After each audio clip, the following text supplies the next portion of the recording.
Hello guys, welcome to our channel JJ Cooking Studio. I am regular content creator. I upload regular video on YouTube. Please like, comment and share my video. আজকে আমি আপনাদের সাথে রান্না করতে যাচ্ছি রূপচাঁদা মাছ।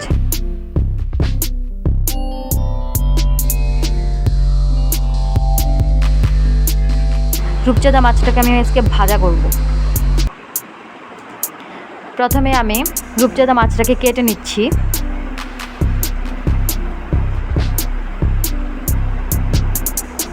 এটা বটির সাহায্যে আমি দুইটা রূপচাঁদা মাছ কেটে নিব।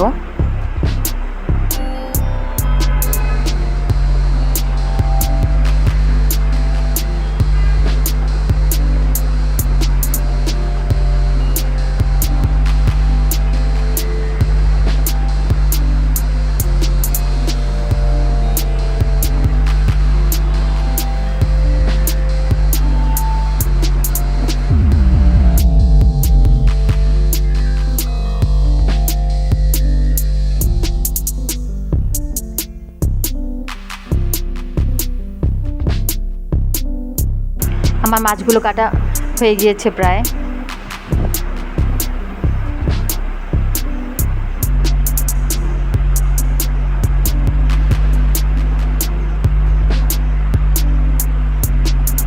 আমি খুব সুন্দর সাইজের মিডিয়াম সাইজের দুইটা রূপচাঁদা মাছ নিয়েছি। আমি আবার রূপচাঁদা মাছগুলোকে ম্যারিনেট করব। রূপচাঁদা মাছগুলোকে আমি ধুয়ে নিয়েছি। আমি এতে সামান্য পরিমাণে পেঁয়াজ বাটা দিয়েছি, একটু হলুদের গুঁড়া দিয়েছি,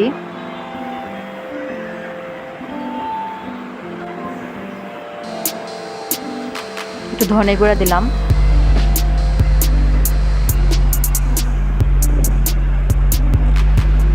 একটু জিরে গুঁড়া দিলাম। যেহেতু সামুদ্রিক মাছ, সব রকমের মশলা দিলে মাছটা খেতে স্বাদ হবে।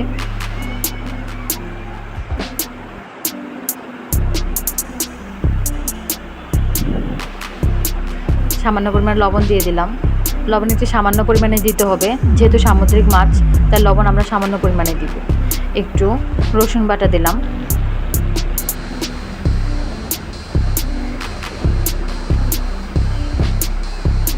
একটু সরিষার তেল দিব। সরিষার তেল দিলে মাছটার ঘ্রাণটা খুবই ভালো আসবে। মাছ ভাজা থেকে খুব সুন্দর একটা ঘ্রাণ আসবে। কাঁচা ধনে পাতাটা আমি এখানেই অ্যাড করে দিব ম্যারিনেটের সাথে। যখন আমরা মাছটা ভাজবো তখন মাছটার সাথে ধনে পাতাটা সহ ভাজা হবে এবং সুন্দর একটা ফ্লেভার আসবে।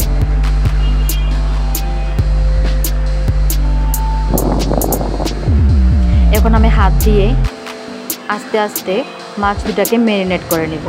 এমনভাবে ম্যারিনেট করব যেন সবগুলো মশলা মাছের সব অংশে ম্যারিনেট হয়।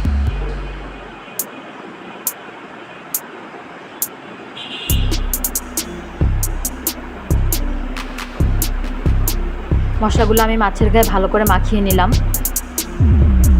কিছুক্ষণের জন্য রেখে দিব এভাবে।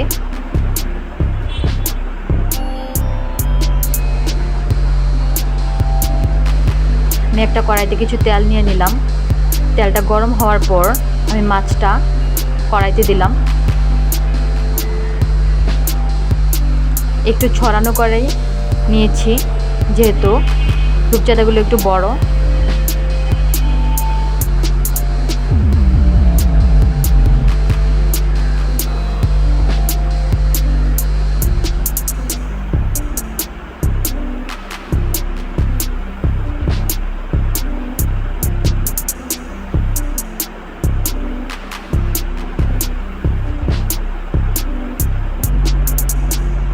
মাছগুলো এইভাবে আমি তেলে ছেড়ে দিলাম।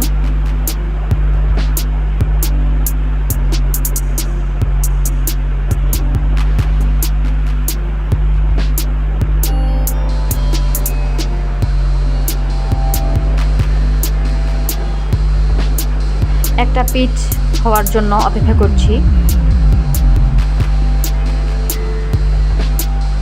মাছের একটা পিঠ হয়ে গেলে আমি উল্টিয়ে দিলাম। আর এইভাবে মাছের গায়ে আমি তেলটা দিয়ে দিলাম। একটা হাতার সাহায্যে আমি তেলটা মাছের সারা গায়ে দিয়ে দিলাম যেন অপর পিঠটা ভালোভাবে ভাজা হয়।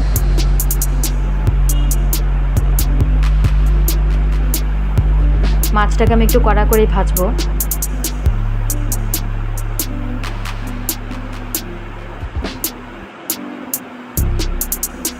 মাছ ভাজা হয়ে গেলে আমি একটা প্লেটে মাছটাকে উঠিয়ে নিলাম।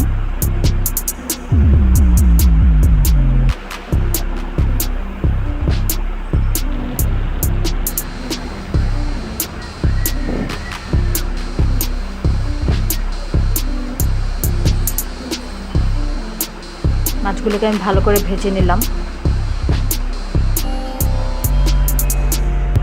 এবার সামান্য পরিমাণে পেঁয়াজ আমি তেলটাতে ছেড়ে দিলাম কিছু পেঁয়াজ বেরেস্তা করার জন্য।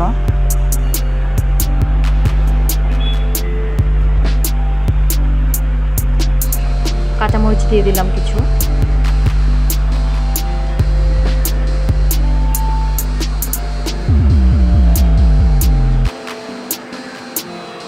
একটু কাঁচা ধনেপাতা দিয়ে দিলাম।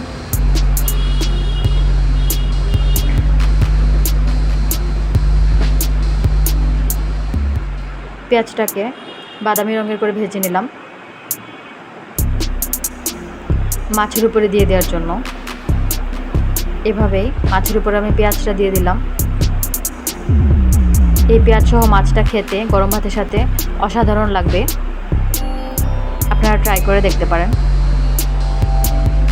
Thank you.